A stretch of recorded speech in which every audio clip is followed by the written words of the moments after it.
eu iniciei a gravação e a gente continua discutindo liberdade de expressão. Este texto é do Renato Janine Ribeiro. Ele já foi ministro da Educação. Para mim, aqui a minha imagem está travando. Tá tranquilo aí para vocês? Agora voltou normal. Beleza. Obrigada. Obrigada, Malu. Então, o Renato Janine, ele já foi ministro da Educação. Então, a gente vai ver o que ele fala aqui. Aí, como eu estava dizendo, o para que existe a liberdade de expressão não é uma pergunta. Não é um título como pergunta. Então, valeu, Fê. Ele tá dizendo, ele vai explicar, ele acha que a liberdade de expressão precisa existir e ele já fala direto. Para que existe? É como se eu dissesse assim, para que eu faço essa atividade? Eu faço para poder treinar melhor o conteúdo. Para que eu, eu li determinado livro? Para poder compreender melhor a história. Enfim, finalidade. O para é uma finalidade. Então, o título dele, olha a importância de um título, gente. Já cria na cabeça do leitor a ideia do que vai ser discutido. Então, quando o Renato Janine coloca para que existe a liberdade de expressão, olha isso. Antes de ler o texto dele, a gente já sabe que, para ele, a liberdade de expressão é importante e ele vai colocar no texto o porquê dessa importância. Qual a finalidade da liberdade de expressão? Olha quanta informação a gente já tem antes de começar a ler o texto. É por isso que título é tão importante. O título, que muita gente esquece muitas vezes de colocar no texto, o título orienta a leitura, certo? Então vamos ver. Já sabemos que, para o Renato Janine, a liberdade de expressão é importante e que ele vai explicar por quê. Vamos entender isso, né? E vamos ver se a gente concorda ou não, certo? Tem essa, eu não preciso concordar totalmente. Posso concordar com algumas partes, de outras não. Vamos analisar. E vamos analisar, inclusive, se esse texto dele continua atual, né? Diante de tudo que a gente tem visto, né, ultimamente. Bom, faz pouco tempo li alguém que prezo dizer que liberdade de expressão é a liberdade de falar merda. Olha como o texto começa. Primeiro, ele coloca em primeira pessoa. Eu li. Renato Janine já conhecido, respeitado, como eu disse, foi ministro da Educação. Ele tem uma liberdade de se colocar no próprio texto. Quando a gente usa a primeira pessoa, a gente se coloca no próprio texto. Nós, pobres mortais, fazendo uma redação, fazendo uma dissertação, inclusive no Enem, não podemos utilizar primeira pessoa. Tá? Então, pronomes e verbos em primeira pessoa a gente não utiliza. E olha como ele já começa batendo. Li alguém que preza, ou seja, alguém que eu respeito. Eu li alguém que eu respeito. E esse alguém que eu respeito disse que liberdade de expressão é a liberdade de falar merda. Essa é uma ideia difundida, que a liberdade consiste em aceitar o direito de dizer mesmo aquilo que desaprovamos. Não está errado, mas o problema é que essa definição avançou tanto que veio a abranger a ideia inteira, que é a liberdade de expressão, e assim a perdeu de vista. Ou seja, liberdade de expressão, aí é o que a gente vai pensar aqui. Até que ponto eu tenho realmente liberdade? Liberdade de expressão significa eu posso falar o que eu quiser, da maneira que eu quiser. Eu posso chegar numa rede social e ofender alguém. Mas é liberdade de expressão. Então, é isso provavelmente que a gente vai perceber aqui, né, Matheus? Essa discussão aí, exatamente. Olha a pergunta que ele faz. Uma pergunta num texto como esse é uma pergunta para a gente refletir. Qual é o eixo da liberdade de expressão. Eixo é aquilo que orienta. Então, qual é a orientação da liberdade de expressão? É a ideia de que, dialogando, discutindo, recusando a ideia de que haja uma verdade única, descobrimos e inventamos coisas boas. Uma delas, a democracia. Outras, os avanços tecnológicos. Tanto os valores éticos e políticos, quanto desenvolvimentos práticos podem resultar da discussão livre. Mas atenção, tudo isso supõe uma discussão com certo nível. Os lados podem se digladiar, brigar, lutar, até mesmo se desprezar. Mas o fruto melhor da liberdade de expressão é melhorar o mundo. Este parágrafo tem algo interessantíssimo da gente observar, ou seja, eu sempre falo com os alunos, e isso fica sempre mais marcado assim, acho que 8º, 9º e ensino médio, que vocês costumam fazer mais debates, principalmente em aulas como de filosofia. E aí eu falo muito isso com eles, assim, às vezes parece que vocês saem do debate para o embate. Parafrasear é falar com suas palavras. Falar com suas palavras o que o outro disse. Tá? Então, vocês precisam, no momento de discussão de vocês aí, tomar muito cuidado com essa diferença de debate e embate. O debate é para crescer. No debate, eu exponho a minha opinião, mas eu escuto o outro também. E a gente precisa, às vezes, perder a ideia, muita gente tem a ideia assim, se eu ouvir o outro falando, ele vai mudar, meu Deus, eu não quero ouvir, porque senão eu vou mudar minha opinião. Não. Muitas vezes, ouvir uma opinião diferente da nossa reforça a nossa opinião. A nossa opinião é construída com informação. Informação daquilo que a gente concorda e informação daquilo que a gente discorda. Eu preciso ouvir lados diferentes. Às vezes, para perceber, será que eu posso mudar de opinião? Meninos, eu já mudei de opinião. Eu, Fabrisa, já mudei de opinião a respeito de alguns assuntos lendo redação de alunos do CASP, sabe? Corrigindo textos de terceira série, assim, eu estava corrigindo o texto de determinado assunto, eu tinha uma opinião formada sobre aquilo, mas o aluno colocou numa redação de uma maneira assim, eu não tinha parado para pensar nesse aspecto, eu não tinha parado para pensar desse ponto de vista, e mudei a minha opinião lendo redação de um aluno meu na terceira série. Mas eu preciso mudar sempre? Não.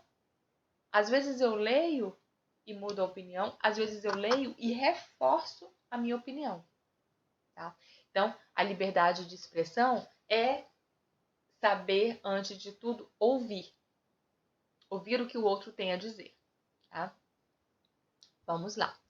Evidentemente, olha, fiquem prestando atenção nas palavras que ele usa para poder se colocar no texto. E vocês também comecem a copiar essas estratégias de escrita. Evidentemente, é fato, é evidente. Como não temos certeza do que é melhor ou mesmo do que é certo, deve admitir o discurso tolo, errado, o falar merda que mencionei.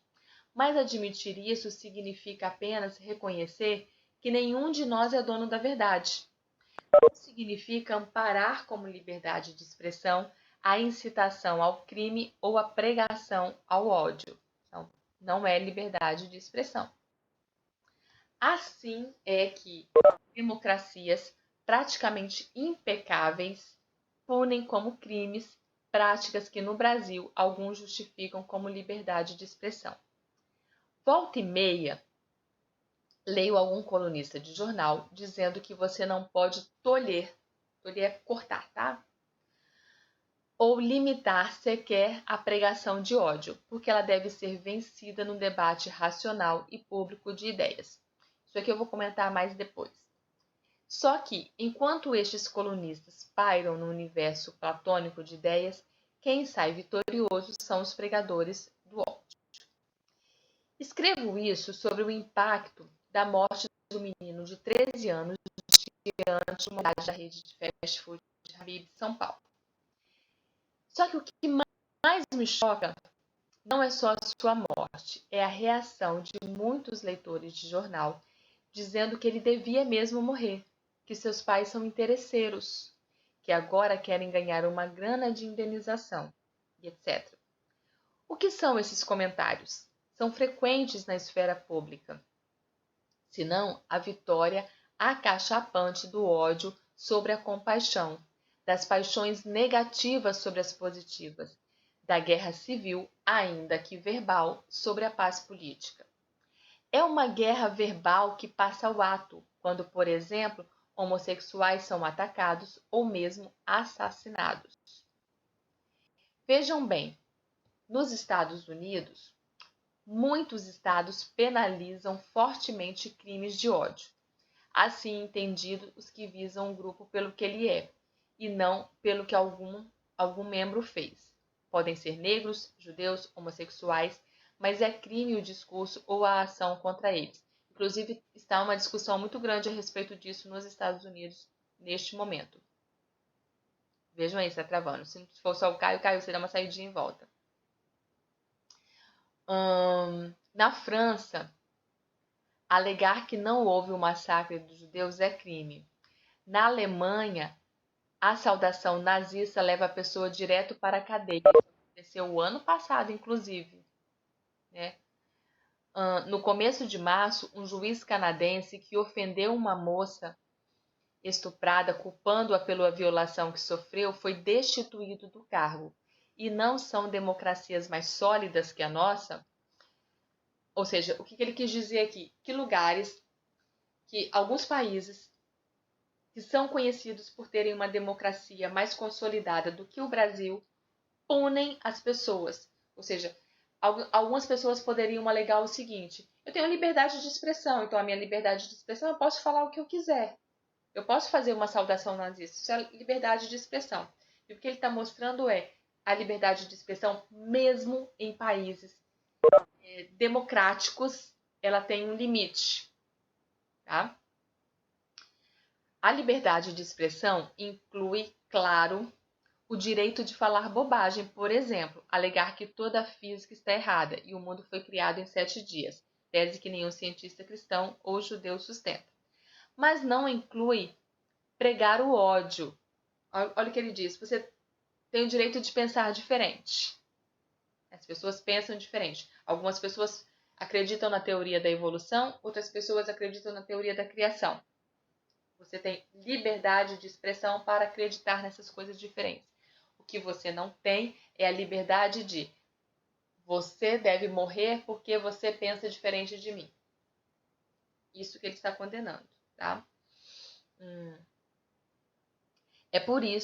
É isso porque o fruto admirável de poucos séculos de liberdade de expressão é aquela coisa dificílima chamada diálogo, que levou nossa sociedade a ir na democracia e na qualidade de vida, bem mais longe do que qualquer outra. Então, não vamos reduzir esse eixo central da liberdade de expressão a seus aspectos secundários, nem deixemos a pregação do crime sobre o seu manto. Aqui tem informação dele. Renato Janine é professor titular de Ética e Filosofia Política na Universidade de São Paulo, na USP. Mas como eu falei para vocês, ele já foi ministro. Aqui, ó, esta data aqui é quando ele foi acessado, sabe? A apostila sempre precisa informar. Então, meninos, olha, a gente tem tantos exemplos sobre essa discussão de liberdade de expressão. E isso eu acho inclusive que nos últimos meses, nos últimos anos, tem sido ainda mais comum. Eu não me lembro se foi com vocês na semana passada que eu comentei uma reportagem que saiu no jornal A Tribuna. Fizeram uma pesquisa, uma seleção, e constataram que durante a pandemia as ofensas em redes sociais cresceram muito. Se eu não me engano, eu tenho até a. Eu separei a notícia e guardei para usá-la em alguns momentos de discussão em sala de aula, depois eu vou passar para vocês. Vejam isso.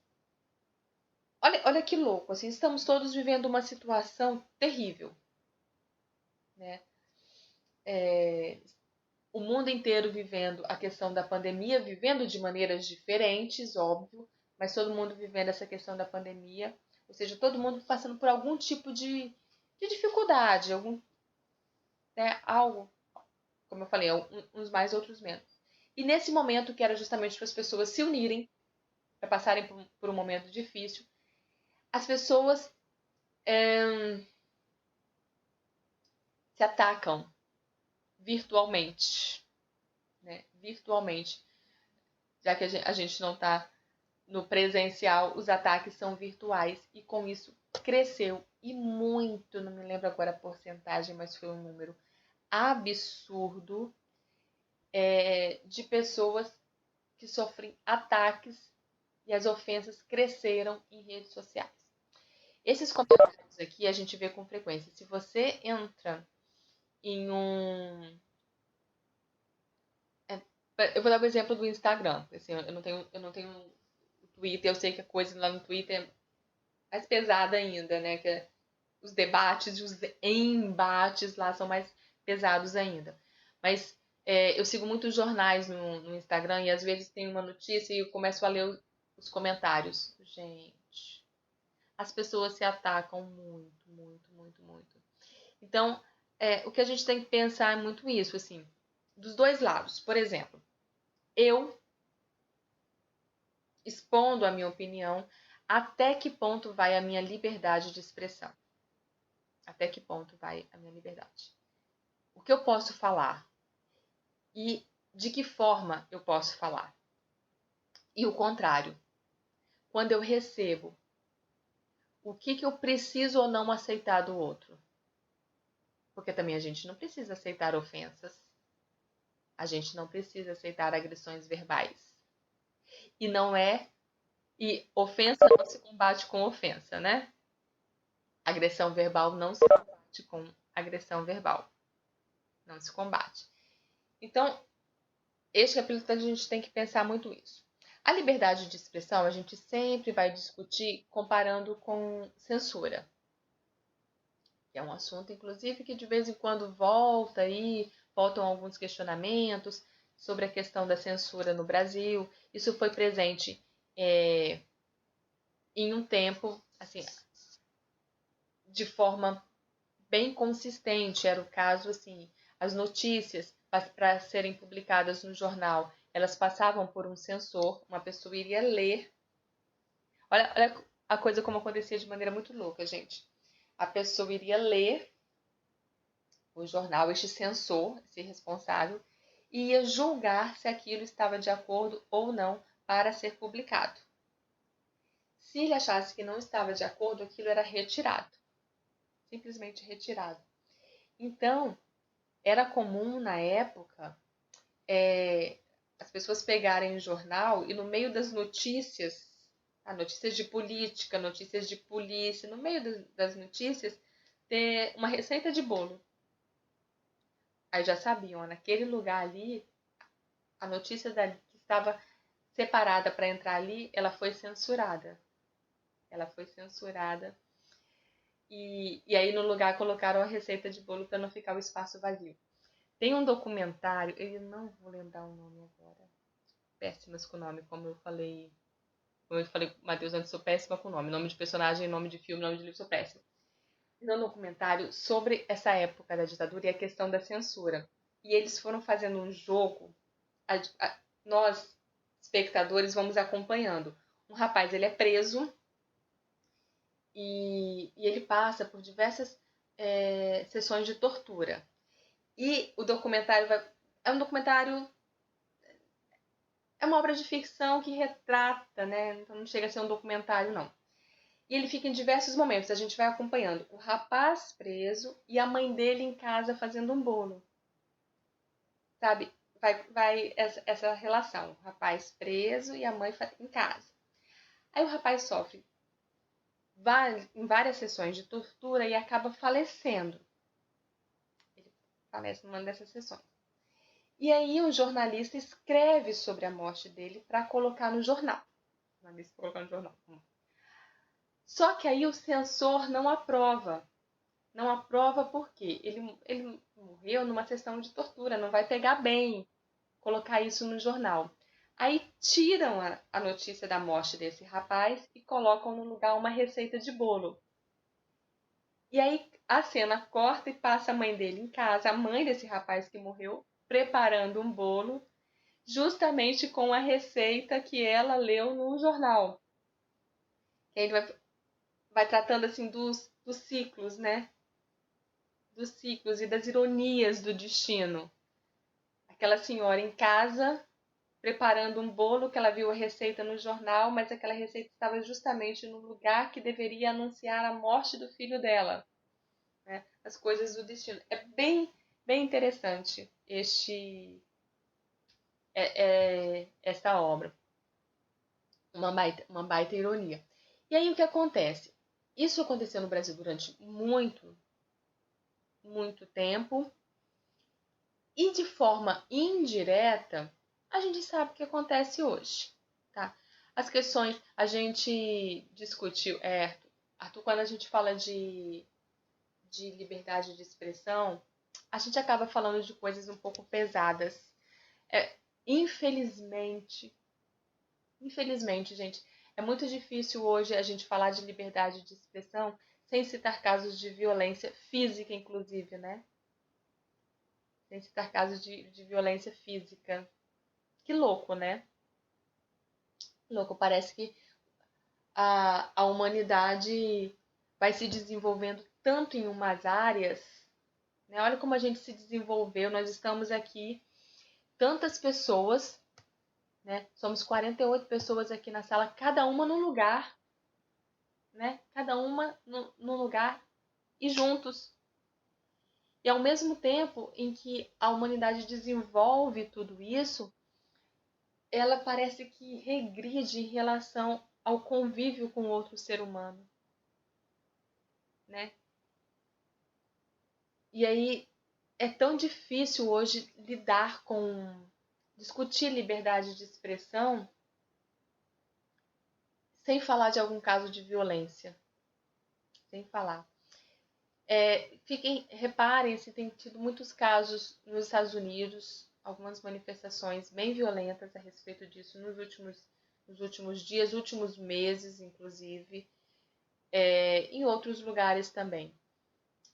A gente tem diversos exemplos disso, desde exemplos mais simples, assim, foi uma discussão numa rede social, no Twitter, no Instagram, e aí a pessoa foi cancelada. A gente falou de cancelamento, né? A gente falou de cancelamento numa aula. Isso é censura. Cancelar alguém é censurar alguém. É aquele mesmo papel do censor lá da época da ditadura que determinava quem pode e quem não pode falar. Né? Se eu vou, por exemplo, da turma toda aqui, eu acho que o fulano falou algo que não devia. Eu vou cancelar o fulano. Eu estou censurando. Estou com o mesmo papel de censor que acontecia lá atrás. O que é o bloquear alguém? É tirar da pessoa o direito de falar, o direito de se expressar. Mas aí, aquilo que eu falei para vocês, a gente pensa dos dois lados. Eu penso o seguinte, eu não posso fazer isso com alguém, eu não tenho o direito de determinar o que a pessoa vai falar ou não, mas eu também não tenho a obrigação de aceitar qualquer tipo de coisa. Eu não tenho obrigação no convívio. Então eu posso chegar para a pessoa e falar: as coisas que você fala comigo me fazem mal. Eu não gosto de ouvir. Então eu preferia que que a gente não falasse sobre isso. E se você insistir, a gente não fala mais. Eu Eu tenho o direito de não querer conversar com alguém. Eu não tenho o direito de calar a pessoa. Tá entendendo a diferença? Eu não tenho o direito de calar a pessoa, mas eu não tenho a obrigação de ouvir a pessoa. Concordam ou discordam disso? Podem concordar e discordar. Tenho liberdade de expressão. Na aula de redação vocês têm liberdade de expressão. Só não pode ofender o coleguinha. Não ofendendo, não xingando, podem expressar qualquer tipo de opinião aqui. Corta. Como professora de linguagens, eu acho que tudo é o jeito de se falar, né? Tudo é o jeito de falar. A gente ainda tem algumas censuras, a gente não tem de governo, né? Mas isso acontece. Você viram e é interessante que o que ele citou ali, né? França, Alemanha, Canadá, né? Países considerados países de primeiro mundo, democráticos e tal, e essas coisas acontecem, sim. Ah, sim. A tonalidade da voz, sim. Sabe, fala. Ah, tem gente que não percebe, né? Tem gente que não percebe mesmo. Aí, né, a gente pode dar um toquezinho pra pessoa. A tonalidade da voz influencia muito. Oh, Matheus, a tonalidade, a expressão facial, o gesto, tudo isso, porque nós comunicamos, nós somos um texto, gente. Cada um de nós é um texto. E nós comunicamos com aquilo que a gente fala, que é a linguagem verbal, mas nós comunicamos também, e muito, inclusive, com a linguagem não verbal. A não verbal é o quê? É o meu olhar, é o meu gesto, é a minha expressão. Tem livros sobre isso, gente. Tem um livro, O Corpo Fala. E tem muitos textos na internet. O corpo fala demonstra assim, dependendo do jeito que você coloca a sua mão, dependendo da posição do seu pé, uma série de coisas que estão comunicando o tempo todo. Vocês repararam que sempre que eu escrevo para vocês aqui, né? Eu escrevo sempre em caixa alta, tudo, né? É para diferenciar a fala de vocês da minha fala aqui no texto. Eu sempre escrevo no chat assim. E aí, os meninos, o sétimo ano, que sempre brincam, tem umas figuraças lá naquele sétimo ano. Aí, sempre que eu escrevo assim, tia, por que você tá gritando? Não tem essa coisa sempre do que o escrever em caixa alta é porque eu tô gritando, é porque eu tô bravo, né? Que é o nosso tom, o tom de voz. Deixa eu ver a dúvida aqui. Tem uma dúvida sobre a tese. Ô, Júlio, você tá fazendo atividade quando eu tô explicando, né, Júlio? Isso. O Júlio não é pra fazer atividade agora. Agora é pra você me ouvir.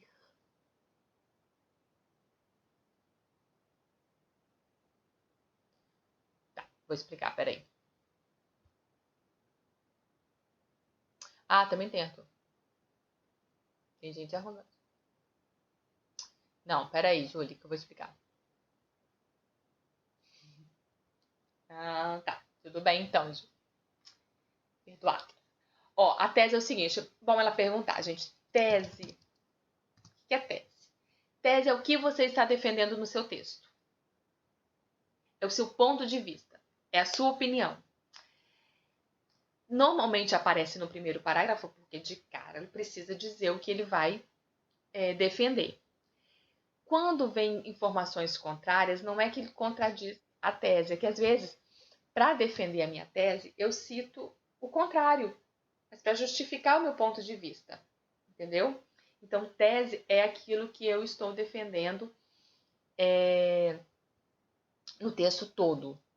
No texto todo. A tese está do início ao fim do texto. Tá? Deixa eu ver aqui. Matheus colocou, interessante. Se eu estiver aplaudindo a morte de 10 pessoas, vocês vão dizer que eu sou um psicopata. Psicopata não sei, né? Mas sim. Por que você aplaudiria a morte de 10 pessoas?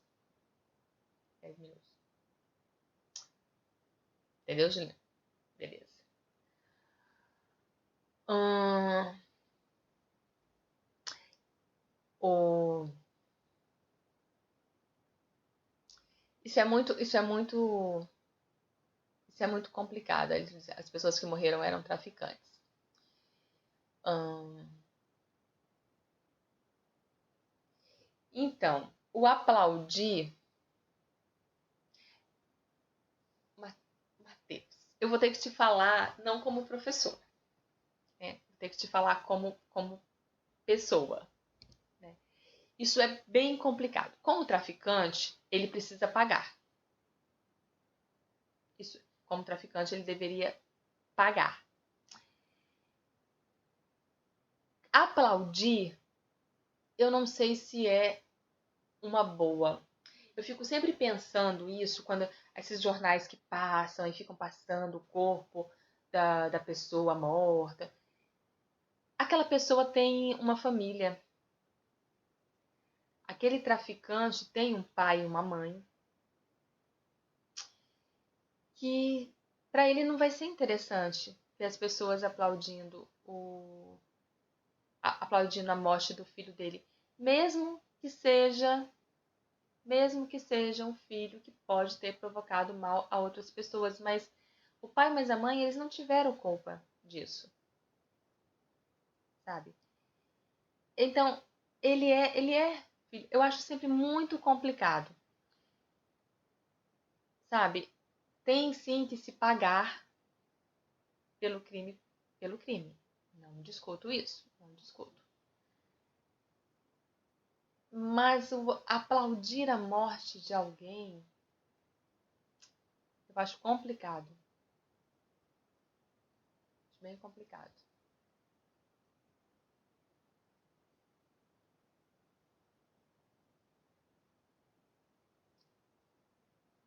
Sim, é verdade, Caio. O... Sim, Júlia, às vezes sim. De alguma maneira, sim, pode acontecer. Os pais terem culpa de alguma coisa. Mas a gente não sabe, né? A gente não sabe. A morte do Hitler.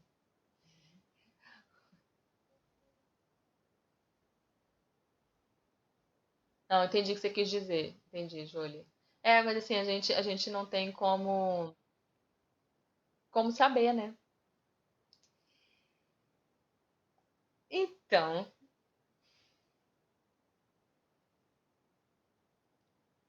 aplaudir, aí tá a questão. Não, é outra coisa que eu não nego. Eu não nego todo o mal que Hitler fez, não nego todo o mal do Pablo Escobar, não nego. Mas aplaudir a morte dele me faria melhor do que ele? Me faria uma pessoa melhor do que ele?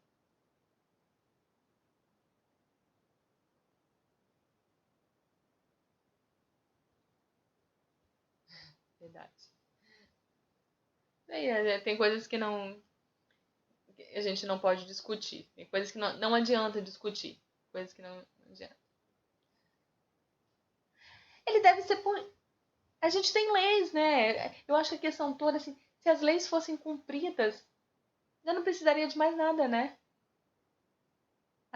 Se as leis fossem cumpridas, não precisariam. Pensei isso vendo a notícia do aquele dono de supermercado que foi assassinado na Serra essa semana, né? E um dos envolvidos no crime, um garoto de 15 anos, gente, pouco mais que vocês, assim, idade de vocês, e só esse ano ele já havia sido preso 3 vezes. 3 vezes por assalto, por tráfico e tal. Ele, só este ano ele tinha sido preso 3 vezes e aí ele não estava nas ruas e cometeu um assassinato. Então, o que bastava ali? Bastava que na primeira vez que ele foi preso, a lei tivesse colocado em prática, né? Tivesse sido colocado em prática. Então, ele já não precisaria mais nada. Então, acho que colocar a lei em prática já é uma boa medida. Uma boa medida para tudo isso. Mas é tudo muito complexo. É tudo muito complexo. O que eu acho importante é a gente sempre se colocar no lugar do outro. Como assim, Matheus? Assim, importante a gente se colocar no lugar do outro. O que eu gostaria de ouvir. O que eu aceitaria ouvir. E isso eu acho que determina muito.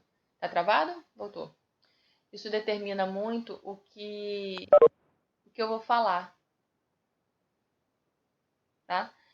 Determina muito o que eu vou falar. A gente nunca tem as informações completas de tudo, né?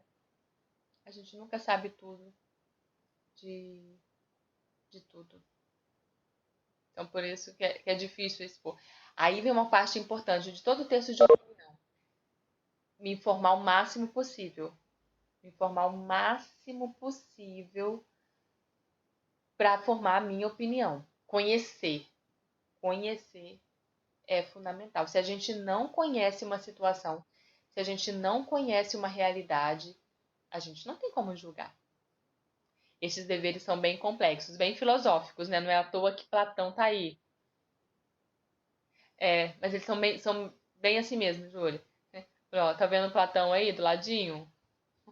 Não é à toa, não é à toa que o senhor Platão está aí. As questões são bem filosóficas, bem filosóficas. Bom para refletir, exatamente. Certo, meninos, eu vou parar a gravação. Eu vou encerrar aqui a discussão do texto, mas fico aqui nesses minutinhos, caso vocês falar alguma coisa. Quem não fez a tarefa ainda, lembra de enviar. Tem até a próxima segunda-feira, tá bom? Essas questões bem filosóficas aí. Vou encerrar aqui a gravação.